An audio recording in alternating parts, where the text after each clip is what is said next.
Called JV, and it's like, JV, we have 3 months to make a working electric smart car. JV was like, what are you talking about? Previously, Tesla had to completely reset their entire production and supply chain while fixing multiple manufacturing issues plaguing the Roadster so they could start production and customer deliveries. But 2008 had some unwelcome surprises. The signs were everywhere, but now it's official, we are in a recession. Many economists now believe this downturn will be the most severe since the recession of the early 1980s, which lasted 16 months and led to 7.5% unemployment and a record number of bank failures. This is absolutely stunning. Wall Street has seen very, very few days like this. The mortgage crisis has now taken down two of the biggest names, the most storied names on Wall Street. One of them, Lehman Brothers, right behind me, the parent company of Lehman Brothers, filing for bankruptcy. Yeah, meanwhile, Anthony, the big three automakers will be making a second attempt to get a federal bailout. Things were getting pretty bad, with legacy auto companies like General Motors and Chrysler facing bankruptcy. But the sun is setting on a once great company. To stay in business, GM is paring down.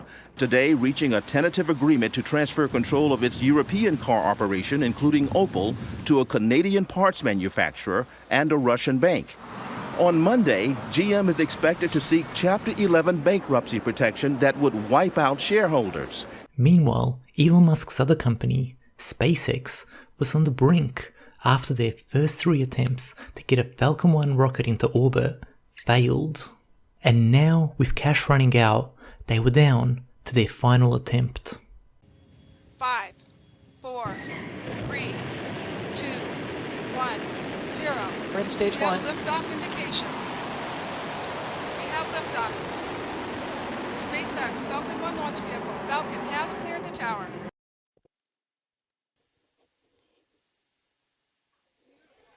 Stage separation confirmed.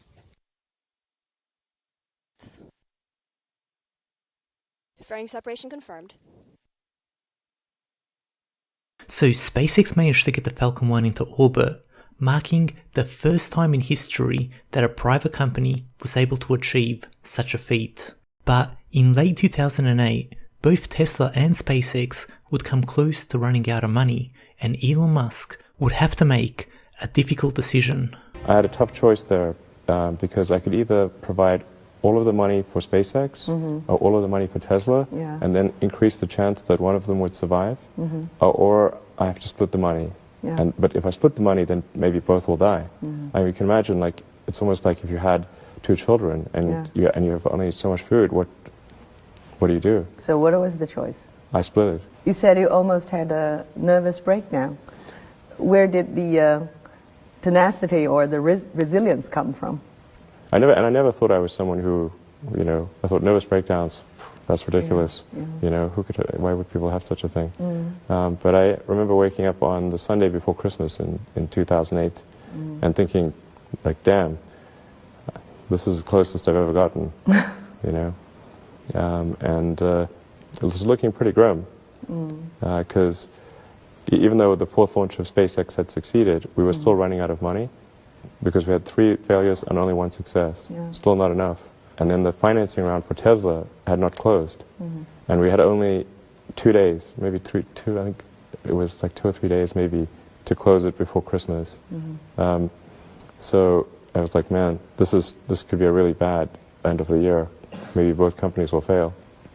Going all in, Elon also replaced Zev Drury to become Tesla's 4th CEO in Tesla's history. And then when the financial crisis hit, and I was like, oh man, okay, so I got to up my time in the company and go from being kind of the half CEO to the full CEO, because I also had to up the ante in terms of my investment in the company financially. So it's like, all right, if I'm going to do that, then I got to be the full CEO, not the half CEO.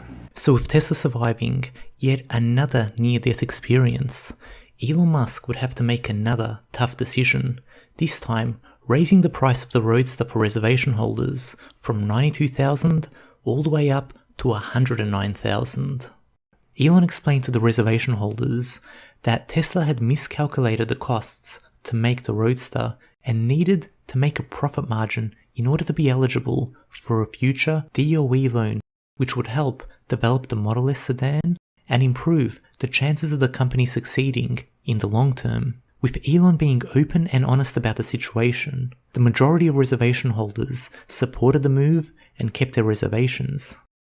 In 2009, Tesla would again come close to running out of cash, but this time Tesla would pull off another miracle. In October of 2008, I stopped over in Germany in Stuttgart and met with Dr. Weber, who's the head of R&D for Daimler, and said, like, look, we'd love to figure out how to work with Daimler.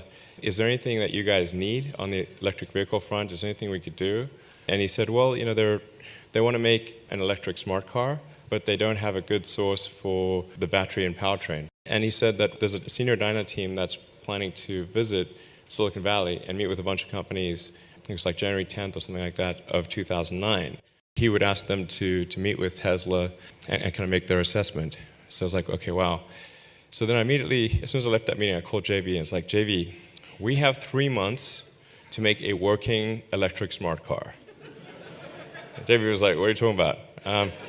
And it's like, okay, there's some challenges here because the smart car was not actually available in the United States.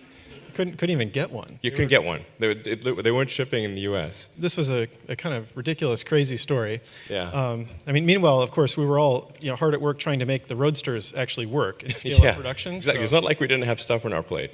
Yeah. So 3 months, we put together a rough plan on how we could even possibly achieve this. And first of all, we had to get a car physically, and the only place we could figure out to get one this fast was in Mexico.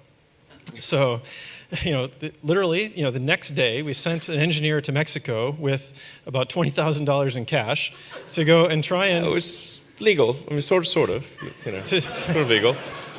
To purchase a smart car, and he drove it all the way back to San Carlos.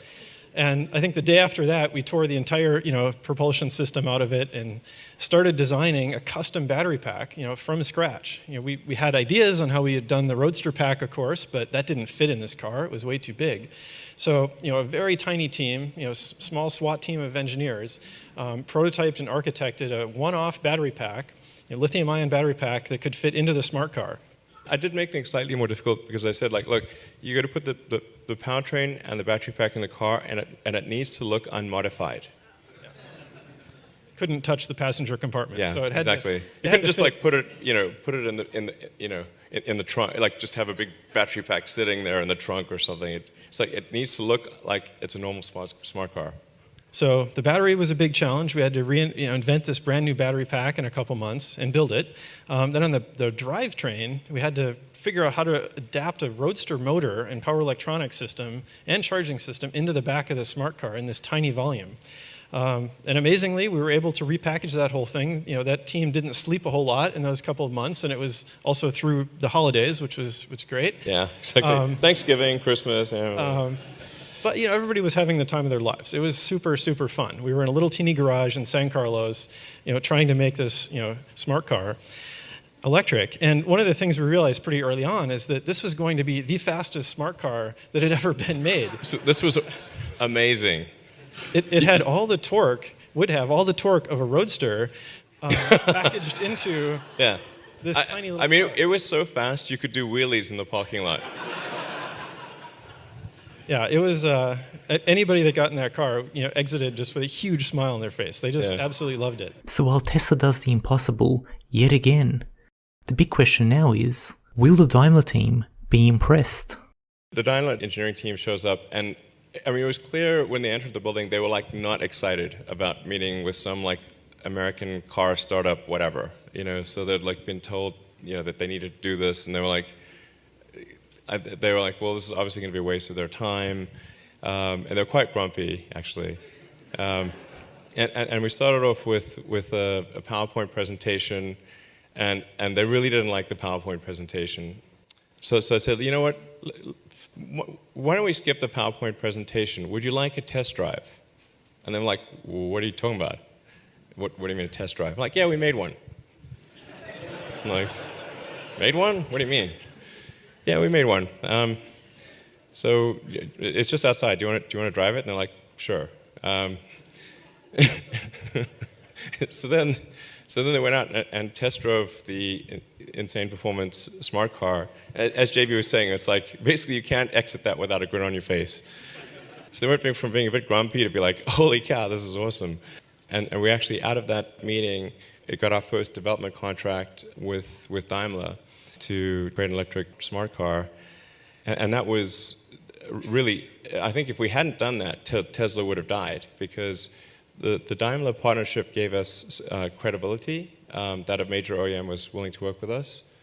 And they also, they paid us for the development program, which is really helpful from a revenue standpoint.